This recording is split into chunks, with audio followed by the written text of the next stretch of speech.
Ever walk into a store and instantly recognize a brand that you like from far away? What about a Best Buy or a Target? Packing things has come a long way since we started doing it, however many thousands of years ago, but I'd like to bring attention to two very simple packaging choices: the basic Campbell soup design and an Apple product box. Campbell Soup Company, originally known as Anderson and Campbell and led under Abraham Anderson and Joseph Campbell, began as a commercial packer in 1859 in Camden, New Jersey. They have a very long history, but importantly, in 1897, the then president's nephew, John T. Torrance, invented the process of condensing soup, thus allowing it to be canned.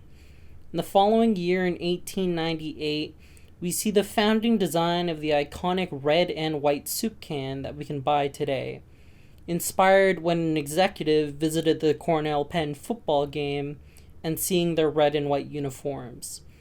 Continuing on to the year of 1900, Campbell wins a Bronze Award for Products Excellent at the Paris Exposition. This medallion was printed and now stays on the can's designs to these days. It wasn't until 1962, a whopping 64 years, that the famous design for the cans, made by Andy Warhol, was drawn and displayed at the Ferris Art Gallery in Los Angeles. The pop art inspired design showcased the iconic two-colored can, the bronze medallion, and Campbell's signature font. It was meant to represent the connection between art and everyday life. Now moving on to the tech giant, Apple. You can also see their products and designs throughout the world. They have an impressive 522 stores spread out between 25 countries. There isn't a doubt that Apple remains one of the most iconic and prolific tech companies that exist today. Some of their consumers live for their products. It was founded on April 1st, 1976 by Steve Jobs and Steve Wozniak from Steve's garage, though Wozniak left in 1983. Apple had its up and down like any other company until they introduced a revolutionary new product in 2001, the iPod. Just a few years later, Apple introduced the first ever iPhone, and thus began their long-lasting success in the handheld market today. Coupled with the breakthrough of a phone, Steve Jobs also announced the introduction of the Apple Box, which is a predecessor of what most Apple products come in today. The original Apple Box was more blocky, large, and a darker color compared to the white boxes we have today. It was meant to represent minimalistic appearances and, at the time, new generation of technology. Compared to the Apple packaging today, there's definitely a close comparison between the two, though. When you look at the Campbell soup can and the Apple product box side by side, you can describe them as simple, but when I look at them through a visual communication design lens, I can see that neither of these are as simple as they appear. Both are carefully designed ultimately to appeal to consumers' eyes, a form of visual communication design. If you walked into a store and there was just a flashbang of colors, many people gravitate towards simpler looking goods, with minimalistic decals and maybe some big font.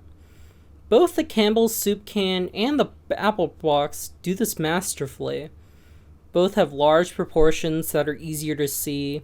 They both use the idea of contrasting colors, and most importantly, they both use unity in their product design.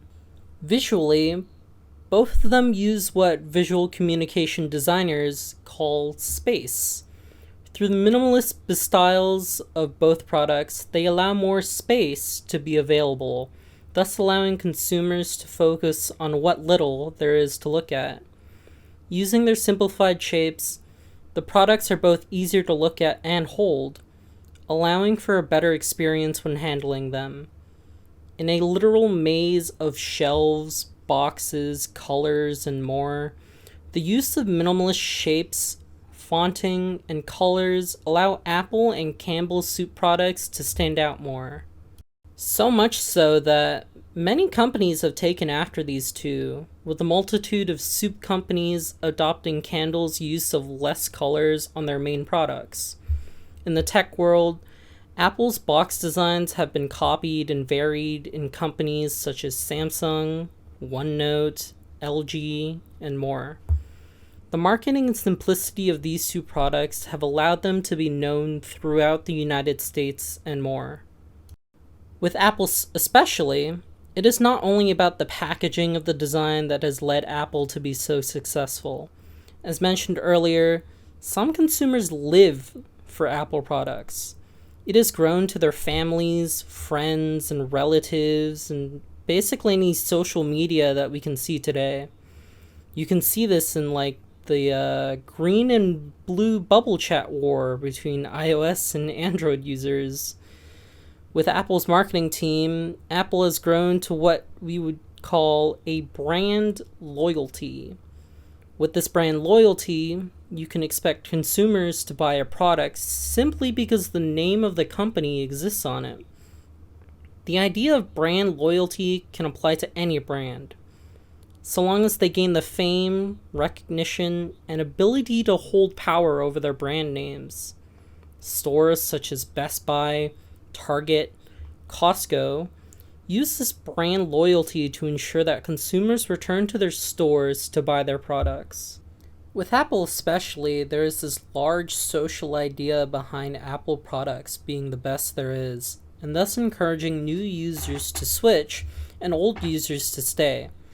Marketing teams and specifically visual communication designers use these strategies to ensure that their consumers stay for their products, even if the difference between one product and the next is just a button on the side or a new camera that has one more function than another.